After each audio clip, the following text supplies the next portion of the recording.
Hello everyone, very good morning to all of you. आज के video में 12 और 13 जुलाई दोनों दिन के करंट अफेयर कवर करेंगे। हर एक न्यूज़ इंपॉर्टेंट है। वीडियो आज थोड़ा सा लेंदी भी होगा, इसलिए अंतिम तक वीडियो से जुड़े रहिएगा। और करंट अफेयर की पीडीएफ आप मेरे ऑफिशियल टेलीग्राम ग्रुप से डाउनलोड कर सकते हैं।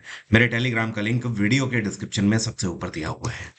सबसे पहले बात करेंगे कल के क्वेश्चन की। मैंने आपसे पिछले वीडियो में सवाल ये पूछा था कि कुंभ मेला जो है, ये इनमें से कौन सा शहर एक ऐसा है जहां पर नहीं आयोजित होता है। तो इसका सही आंसर है पुरी। पुरी उड़ीसा में पड़ता है और यहाँ पर आज तक कोई भी कुंभ मेला आयोजित नहीं किया गया है। उज्जैन में कुंभ मेला का आयोजन हो चुका है, प्रयागराज में भी हो चुका है और हरिद्वार में भी हो चुका है। इसके अलावा एक शहर और है जिसका आप नाम ध्यान रखें, यह है नासिक। नासिक में भी कुंभ मेले का आयोजन हो चुका है। तो पुरी की जगह नासिक होना चाहिए था। ये 4 सिटीज हैं जहां पर इस मेले का आयोजन किया गया है। आई होप आप सभी आपसे ध्यान रखेंगे। अब शुरू करते हैं करंट अफेयर। पहले 12 तारीख के करेंगे, फिर आज के करंट अफेयर कवर करेंगे। अभी हाल ही में भारत सरकार का ये कौन सा विभाग है जिसने जो डिसेबल्ड पर्सन है, मतलब जो विकलांग जन है, उनको सशक्त बनाने के लिए एक नया एग्रीमेंट साइन किया है। तो ये है department of empowerment of person with disability, जिसको पीडब्ल्यूडी के नाम से जाना जाता है। ठीक है, जिसको बोलते हैं पर्सन विद डिसेबिलिटीज। तो इस पर्टिकुलर एमओयू के अंतर्गत इस विभाग के द्वारा ऐसे प्रोग्राम चलाए जाएंगे जिसके अंतर्गत विकलांग जनों को सशक्त किया जाएगा। जैसे कि जो सुन नहीं पाते हैं उनको साइन लैंग्वेज सिखाई जाएगी। अपार्ट फ्रॉम दिस, जो चल नहीं पा रहे हैं उनको ऐसे एआई बेस्ड इंस्ट्रूमेंट दिए जाएंगे जो कि उन्हें चलने में मदद करेंगे। या फिर ऐसे विकलांग जन जो कि स्पोर्ट्स में रुचि रखते हैं, उनकी स्किल्स को बढ़ावा देने के लिए। हाल ही में ये कौन सी कंपनी है जो कि भारत की पहली tourism index mutual fund launch करने वाली कंपनी बन गई है। तो ये है Tata asset management company.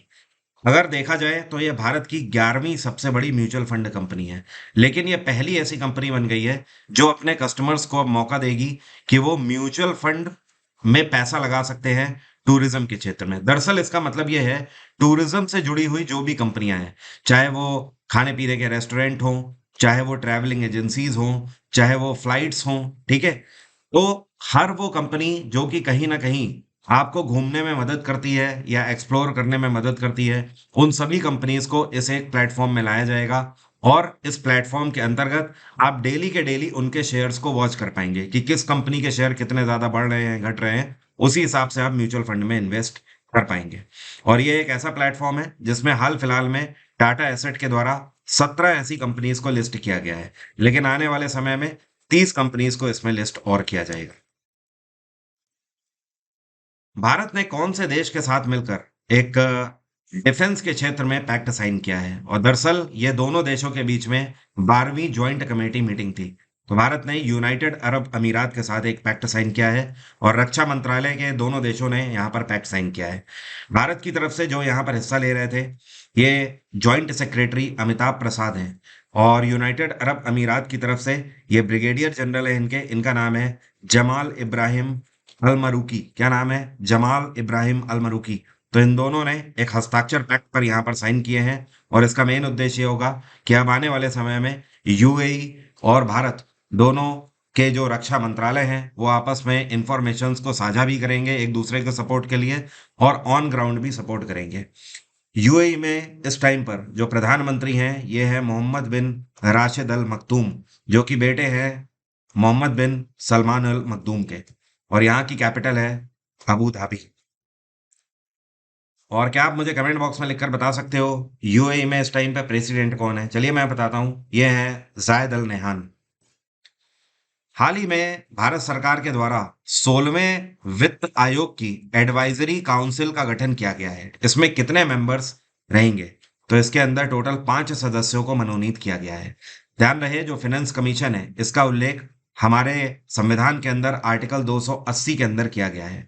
Finance commission, जिसको हिंदी में वित्त आयोग बोला जाता है, और इसका मेन उद्देश्य ये है कि इसकी जो वर्किंग है वो ये वॉच करना है कि भारत सरकार, मतलब केंद्र सरकार, सेंट्रल गवर्नमेंट और स्टेट गवर्नमेंट, इन दोनों के बीच में पैसे का क्या क्या लेन देन हो रहा है। अल्टीमेटली आप ये बोल सकते हो केंद्र सरकार और राज्य सरकारें आपस में जो पैसे का लेन देन करती हैं उसका लेखा जोखा रखने का काम फाइनेंस कमीशन करता है।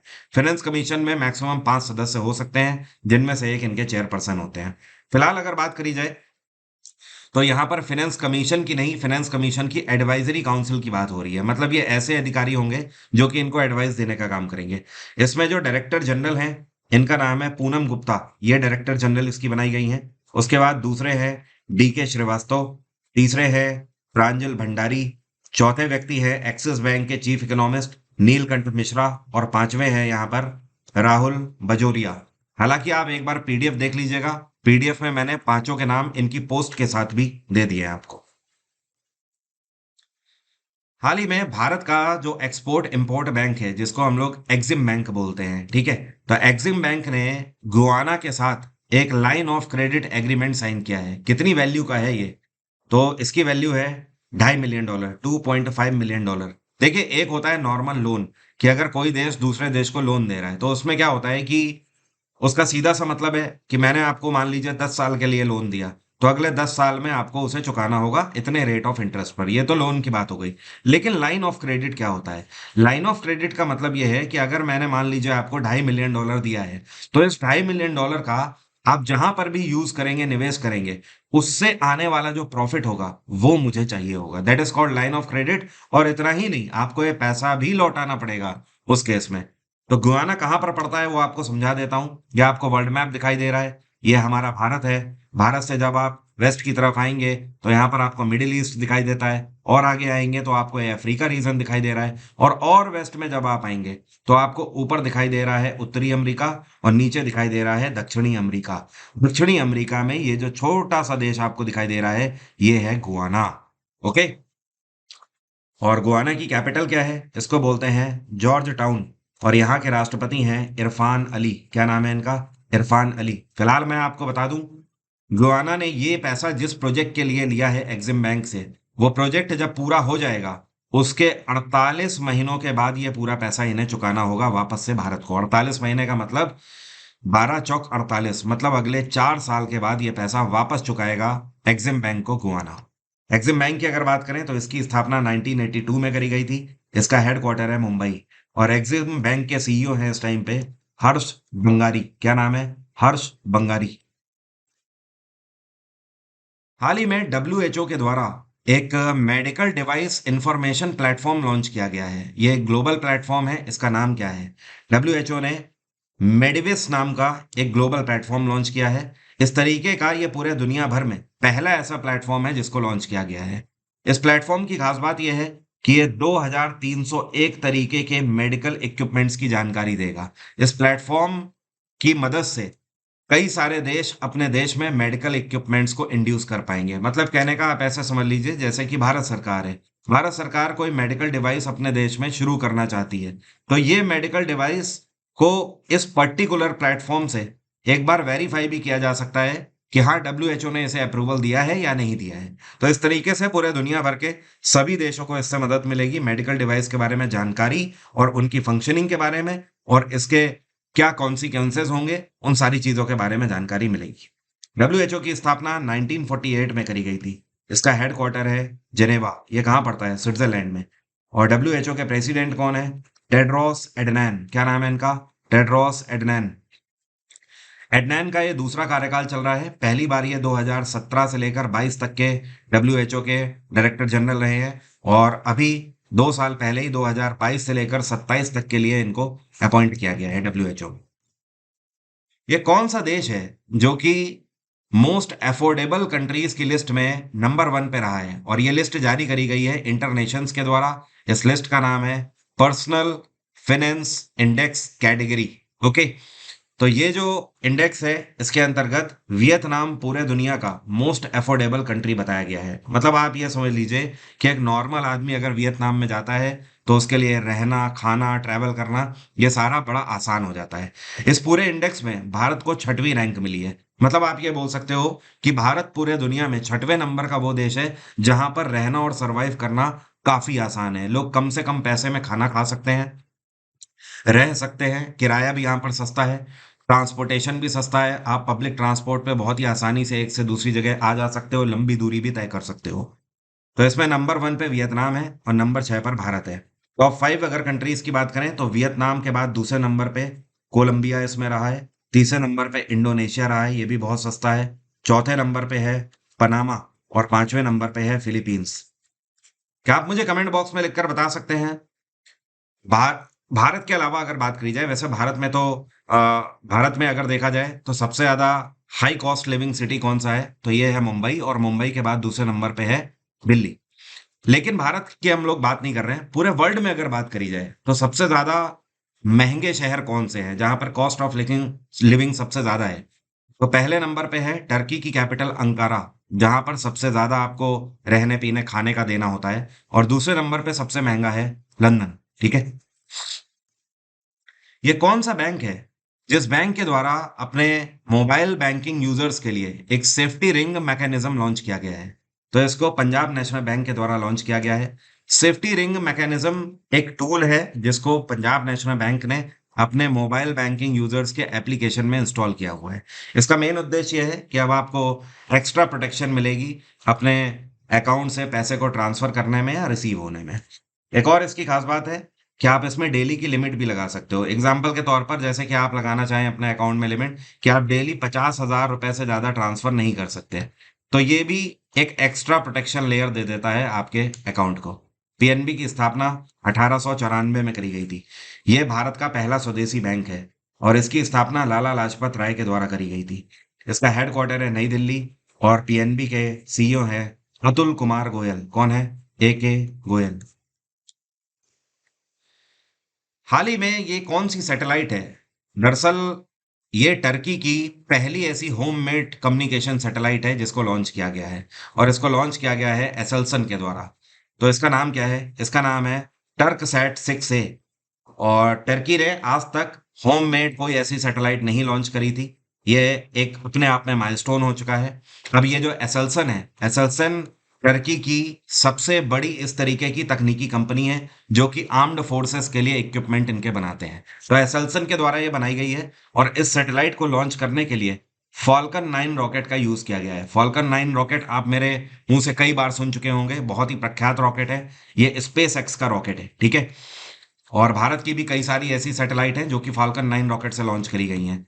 और स्पेस एक्स किसकी कंपनी है? एलॉन मस्क की कंपनी है। तो ध्यान रखिए, इसको टर्की की कंपनी एसेल्सन ने बनाया है जिसका नाम है टर्क सैट 6A, और इसको लॉन्च किया गया है फाल्कन 9 रॉकेट के द्वारा। तो अब टर्की के पास अपना खुद का कम्युनिकेशन सैटेलाइट हो गया है। टर्की के प्रेसिडेंट कौन है? तो इनका नाम है तैयब एडोगन। यहां पर मैं लिख देता हूं तैयब एडोगन। ठीक है। हाल ही में पश्चिम बंगाल के वाइस चांसलर्स की नियुक्ति के लिए एक सर्च पैनल बनाया गया है, और इस सर्च पैनल के हेड के रूप में किसको अपॉइंट किया गया है? तो जो आपको पिक्चर में दिखाई दे रहे हैं, ये हैं former chief justice of India UU Lalit. इनका पूरा नाम है उदय उमेश ललित। तो इनके द्वारा अब इसकी अध्यक्षता करी जाएगी। देखिए है क्या, जो वाइस चांसलर्स होते हैं वो राज्यों की जो सरकारी यूनिवर्सिटीज होती हैं उनमें अपॉइंट किए जाते हैं। इनका मेन काम होता है उस पूरे यूनिवर्सिटी की देखभाल करना। एक तरीके से आप बोल सकते हो उसके डायरेक्टर होते हैं ये। तो इन वाइस चांसलरों की नियुक्ति कौन करेगा? तो नियुक्ति करेगा ये पैनल। और इस पैनल के हेड कौन है? UU ललित। इस पूरे पैनल के अंदर 5 सदस्यों को अपॉइंट किया जाएगा। पहले UU ललित हो गए हैं, और बाकी सुप्रीम कोर्ट ऑफ इंडिया की तरफ से इनको ये निर्देश भी दिया गया है कि बाकी के जो 4 मेंबर्स होंगे उनको ये खुद अपॉइंट करेंगे। और पश्चिम बंगाल में सरकार किसकी है? ममता बनर्जी की सरकार है। ध्यान रहे, कल के वीडियो में मैंने आपको बताया था भारत की जो क्रिकेट टीम है इसके नए हेड कोच कौन बनाए गए हैं? गौतम गंभीर। विश्व जनसंख्या दिवस कौन सा दिन मनाया जाता है? ये दिवस हम लोगों ने परसों के दिन मनाया, मतलब 11 जुलाई को ये दिवस मनाया जाता है। इस बार की जो थीम रही ये थी leave no one behind, count everyone. इस दिवस को मनाने का के पीछे का मेन उद्देश्य यह है कि पूरे दुनिया में जिस तरीके से जनसंख्या बढ़ रही है और उससे होने वाली जो त्रासदी आ रही है उसको समझें लोग, और जनसंख्या कंट्रोल करने की कोशिश करें। कई देशों की सरकारें जनसंख्या को कंट्रोल करने के लिए कानून भी ला चुकी हैं। आने वाले समय में भारत सरकार भी इसको लाने के लिए प्रेरित है। पहली बार जो ये दिवस है ये 1990 में मनाया गया था। ध्यान रहे, जितनी कम जनसंख्या होगी, जनसंख्या विस्फोट से हम लोग उतना ही दूर रहेंगे, और हमारे आसपास के जो पर्यावरण में रहने वाले जीव जंतु हैं वो भी उतने ही सुरक्षित रहेंगे।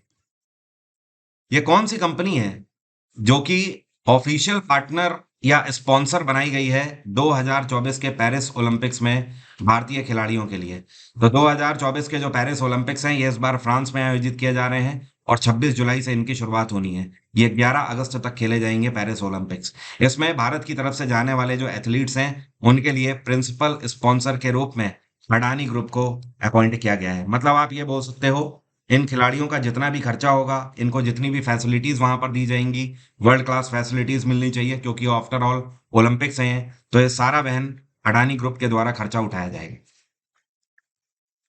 ये कौन सा देश है जो कि अभी हाल ही में आयोजित इंटरनेशनल मैरीटाइम ऑर्गेनाइजेशन की काउंसिल सेशन जिसको लंदन में आयोजित किया गया, इस देश के द्वारा अध्यक्षता इसकी करी गई? तो यह है हमारा देश भारत।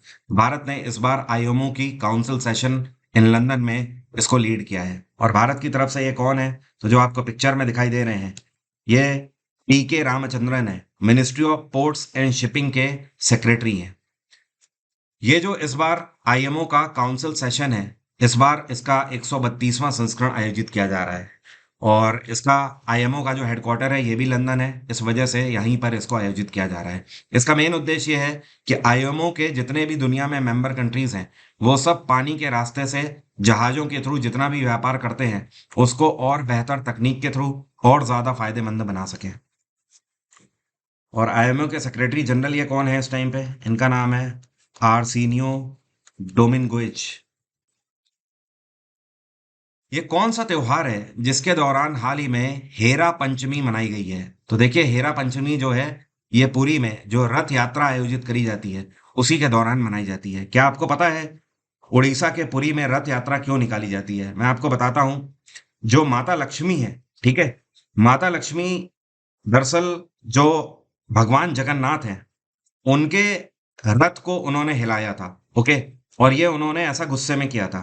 तो माता लक्ष्मी जो भगवान जगन्नाथ हैं और साथ में नंदी घोष हैं उनसे गुस्सा हो गई थी। वो गुस्सा इसलिए हो गई थी कि भगवान जगन्नाथ जब रथ यात्रा पर निकले थे तो वो माता लक्ष्मी को साथ लेकर नहीं गए थे। इस वजह से उन्होंने अपना गुस्सा जाहिर किया था। और जब वो गुस्सा जाहिर करती हैं तो वो यात्रा का 5वां दिन था। इसी वजह से इसे हेरा पंचमी के नाम से जाना जाता है और वहां पर जोर शोर से इसे मनाया जाता है रथ यात्रा के दौरान। ये कौन सी कंपनी है जो कि पेरिस ओलंपिक्स 2024 में भारतीय एथलीट्स के लिए फुटवियर पार्टनर बनाए गए हैं? तो हमारे जितने भी एथलीट्स पेरिस ओलंपिक 2024 में हिस्सा ले रहे हैं उन सभी को जितने भी कॉस्ट्यूम्स होंगे, फुटवियर्स होंगे, वो सब प्यूमा कंपनी के द्वारा दिए जाएंगे। वैसे तो प्यूमा एक जर्मन कंपनी है, इसकी स्थापना 1948 में करी गई थी। लेकिन प्यूमा ने भारत में अपना एक ऑफिस बनाया जिसको प्यूमा इंडिया के नाम से जाना जाता है। ये ऑफिस 2006 में बनाया गया था। प्यूमा इंडिया का हेडक्वार्टर है बैंगलोर। ये कौन सा बैंक है जिसके द्वारा म्यूचुअल फंड के अगेंस्ट लोन फैसिलिटी लॉन्च करी गई है?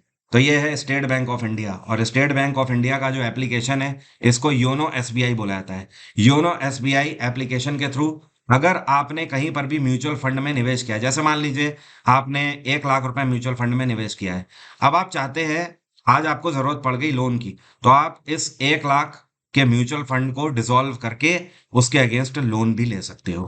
तो ये एक नई फैसिलिटी लॉन्च करी है स्टेट बैंक ऑफ इंडिया ने। एसबीआई की स्थापना 1955 में करी गई थी। और एसबीआई का जो म्यूचुअल फंड है इसकी स्थापना करी गई थी 1987 में। और दोनों का हेडक्वार्टर मुंबई है। एसबीआई के चेयरपर्सन है दिनेश कुमार खारा और एसबीआई म्यूचुअल फंड के सीईओ हैं शमशेर सिंह। क्या नाम है? शमशेर सिंह। हाल ही में किसके द्वारा GRAC accelerated innovation nurturing scheme launch करी गई है? जीआरएससी का मतलब है garden reach ship builders and engineers.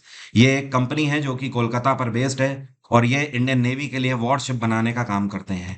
तो इनसे जुड़ी हुई ये नर्चरिंग योजना लॉन्च किसने करी है? तो ये है रक्षा राज्य मंत्री, इनका नाम है श्री संजय सेठ। इनके द्वारा ये योजना लॉन्च करी गई है। इस योजना का मेन उद्देश्य ये है कि भारत में ऐसे एमएसएमईज जो कि वॉरशिप्स के लिए इक्विपमेंट्स बनाना जानते हैं या फिर बनाना चाहते हैं, उन एमएसएमईज को इस योजना के अंतर्गत जीआरएसई से जोड़ा जाएगा। जीआरएसई के ऊपर वैसे भी काम का बर्डन रहता है, तो ऐसे में जीआरएसई का वर्कलोड कम होगा और जीआरएसई की तरफ से इन एमएसएमईज के लिए कॉन्ट्रैक्ट जारी किया जाएगा काम के रूप में। ये कौन सा राज्य है जो कि हॉर्टिकल्चर मतलब बागवानी के क्षेत्र में सर्वश्रेष्ठ राज्य के रूप में चुना गया है? तो 2023 से 24 के सत्र में सबसे बेहतर बागवानी करने के लिए एग्रीकल्चर लीडरशिप अवार्ड 2024 से नागालैंड को सम्मानित किया गया है। और इन अवार्ड्स की जो स्थापना है वो 2008 में करी गई थी पहली बार।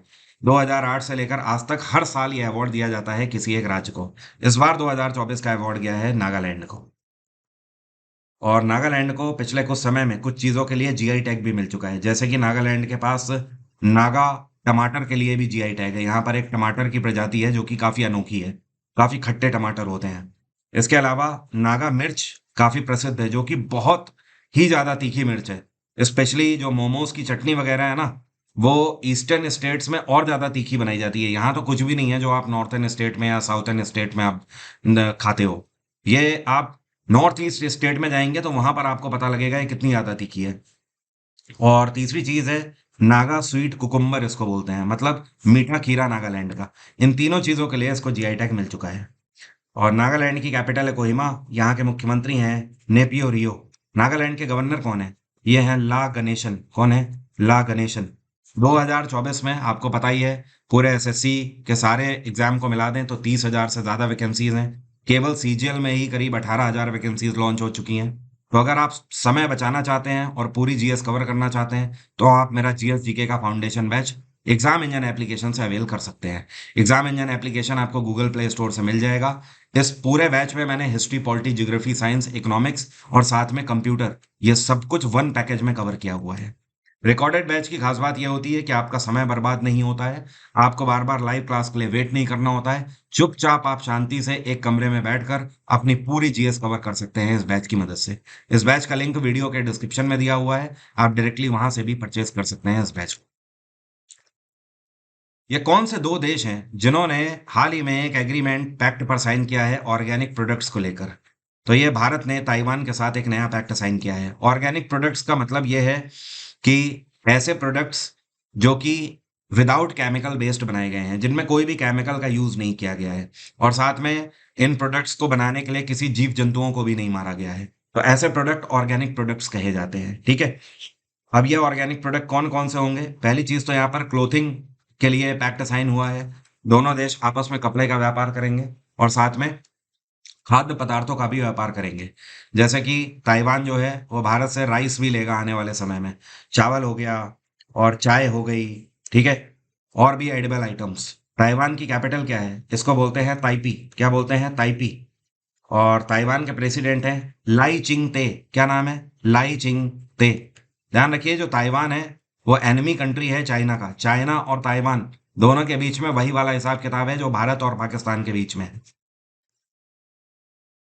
रिजर्व बैंक ऑफ इंडिया की तरफ से 2024 के लिए फाइनेंशियल इंक्लूजन इंडेक्स बढ़कर कितना हो गया है? तो इसकी वैल्यू बढ़कर हो गई है 64.2। अब देखिए होती क्या है, मैं आपको बता दूं 2023 के सत्र में वैल्यू 60 थी। अब यह बढ़कर 64.2 हो गई है। इसके लिए आपको समझना होगा फाइनेंशियल इंक्लूजन क्या होता है। देखिए, जो एफआई है, फाइनेंशियल इंक्लूजन का मतलब यह है कि पूरे भारत भर में हर वो रिमोट एरिया जहां पर बैंक नहीं जा सकता है वहां पर बैंकिंग तो जा सकती है कम से कम। एग्जाम्पल के तौर पर जैसे मान लीजिए दूर दराज के बहुत सारे ऐसे गांव हैं भारत में जहां पर बैंक नहीं खोला जा सकता है, क्योंकि उन गांवों की तादाद केवल 500 लोग, 1000 लोग वहां पे रहते हैं। और बैंकिंग सिस्टम ये बोलता है कि एक बैंक की ब्रांच वहीं पर खोली जाएगी एटलीस्ट उस गांव की आबादी 2000 हो, मिनिमम 2000, तब जाकर एक ब्रांच का खर्चा निकलेगा। तो ऐसे गांवों में क्या बैंकिंग नहीं पहुंचेगी जिनकी तादाद कम है? तो ऐसे गांवों तक बैंकिंग पहुंचाने के लिए फाइनेंशियल इंक्लूजन का प्रावधान लाया गया, जहां पर बैंकिंग फैसिलिटी और दूसरे तरीके से पहुंचाई जाती है। जैसे कि इन गांवों में एक व्यक्ति को अपॉइंट कर दिया जाता है, एसबीआई आरबीआई की तरफ से एक बैंकिंग मशीन दी जाती है और वो लोगों का लेन देन करता है और हफ्ते में एक बार बैंक में जाके सबसे सबका पैसा जमा कर देता है, और जिसको विड्रॉल करना होता है विड्रॉल करने के लिए पैसा ले आता है। ओके। तो एफआई का रेट लगातार बढ़ता चला जा रहा है, हम लोग प्रोग्रेस कर रहे हैं, पूरे भारत के कोने कोने तक बैंकिंग पहुंच रही है। ये आंकड़े दर्शाते हैं कि 2023 में ये 60 था, अब 60 से बढ़कर 2024 के सत्र में 64.2 हो गया है। रिजर्व बैंक ऑफ इंडिया की स्थापना 1935 में करी गई थी। इसका राष्ट्रीयकरण 1949 में हुआ था। और आरबीआई के गवर्नर कौन है इस टाइम पे? ये है शक्तिकांत दास, ये आरबीआई के 25वें गवर्नर है। एनबीडीए, जिसको बोलते हैं news broadcasters and digital association, इसके नए प्रेसिडेंट कौन इलेक्ट किए गए हैं? तो ऐसा पहली बार नहीं है, एक बार फिर से रजत शर्मा को news broadcaster and digital association के प्रेसिडेंट के रूप में चुन लिया गया है। ये इनका दूसरा सत्र होगा। और रजत शर्मा को कौन नहीं जानता है? आपकी अदालत इनका बहुत ही प्रख्यात प्रोग्राम है, भारत का बच्चा बच्चा भी इन्हें जानता है। और ये इस टाइम पर इंडिया टीवी के चेयरपर्सन भी है। बाय द वे, अगर बात करी जाए एनबीडीए की, तो इसकी स्थापना साल 2007 में करी गई थी। इसका हेडक्वार्टर है नई दिल्ली। एनबीडीए का काम यह है कि पूरे भारत भर में टीवी में आपको जितना कुछ भी दिखाया जा रहा है, ठीक है, उन सब को, उन सारे सीरियल्स को दिखाने के लिए, उन सारे डेटा को दिखाने के लिए एनबीडीए से आपको अप्रूवल लेना पड़ता है। एक तरीके से एनबीडीए मॉनिटरिंग एंड कंट्रोलिंग करता है। ये कितने ऐसे देश हैं जो कि इस बार एक्सरसाइज पिच ब्लैक में हिस्सा ले रहे हैं, जो कि ऑस्ट्रेलिया में कंडक्ट कराई जा रही है? तो टोटल इस बार 20 देश यहाँ पर हिस्सा ले रहे हैं और इंडियन एयरफोर्स भी यहाँ पर पहुंच चुकी है। इस बार ये जो मिलिट्री एक्सरसाइज है, एक्सरसाइज पिच ब्लैक, ये एयरफोर्स एक्सरसाइज है, ऑब्वियस सी बात है। और इसकी शुरुआत जो है, ये 12 जुलाई, मतलब कल से हो चुकी है। और ये काफी लंबी एक्सरसाइज है, 20 दिन तक करीब चलेगी। 2 अगस्त को इसका समापन होगा। और भारत की तरफ से सुखोई MKI यहाँ पर हिस्सा ले रहा है। सुखोई 30 एयरक्राफ्ट है जो कि हिस्सा ले रहा है। और बाकी P-8I भी यहाँ पर पहुंचा है। P-8I, ध्यान रखिएगा, टोही विमान है और साथ में सोल्जर्स को एक से दूसरी जगह ले जाने का भी काम करता है। ओवरऑल अगर देखा जाए तो ये इतनी बड़ी एक्सरसाइज है कि इसमें 20 देशों से आए हुए 140 फाइटर जेट्स हिस्सा लेंगे। और साथ में सोल्जर्स की बात करें तो करीब 4400 सोल्जर्स इसमें हिस्सा लेंगे। पिच ब्लैक जो वर्ड है, ये कहाँ से लिया गया है? इसका मेन उद्देश्य ये है कि ये जो एक्सरसाइज है, ये ज्यादातर रात के काले घने अंधेरे में कंडक्ट करी जाएगी। इसका मेन उद्देश्य होगा कि जो फाइटर जेट्स हैं, वो रात के घने अंधेरे में भी अपनी मारक क्षमता को बेहतर बना सकें और दुश्मन के ठिकानों को ढूंढ के उसे डिस्ट्रॉय कर सकें। इस वजह से इसका नाम पिच ब्लैक रखा गया है। ऑस्ट्रेलिया की कैपिटल है कैनबरा और यहाँ के प्रधानमंत्री हैं एंथनी एल्बनीज। क्या नाम है? Anthony Albanese.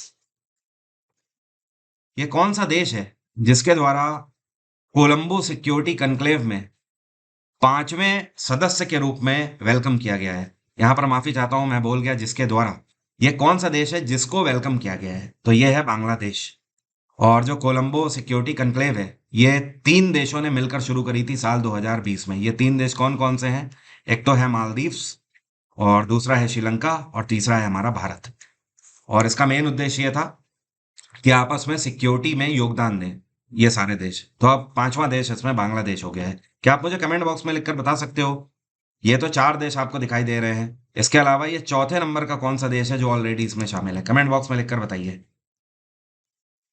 प्रधानमंत्री नरेंद्र मोदी ऑस्ट्रिया की यात्रा पर हैं। और आपको बता दूं, पिछले 41 सालों में कोई भी ऐसे भारत के प्रधानमंत्री नहीं है जो कि ऑस्ट्रिया की ऑफिशियल विजिट पर गए हैं। तो 41 साल पहले भारत के कौन से प्रधानमंत्री थे जिन्होंने ऑस्ट्रिया की ऑफिशियल विजिट करी थी? तो ये है इंदिरा गांधी। ठीक है, इंदिरा गांधी के बाद 41 साल हो चुके हैं, इस बीच में कोई भी भारत के प्रधानमंत्री ऑस्ट्रिया विजिट करने नहीं गए हैं। अब पीएम नरेंद्र मोदी रशिया की ऑफिशियल विजिट को पूरे तरीके से खत्म करने के बाद सक्सेसफुली ऑस्ट्रिया की तरफ रवाना हो गए।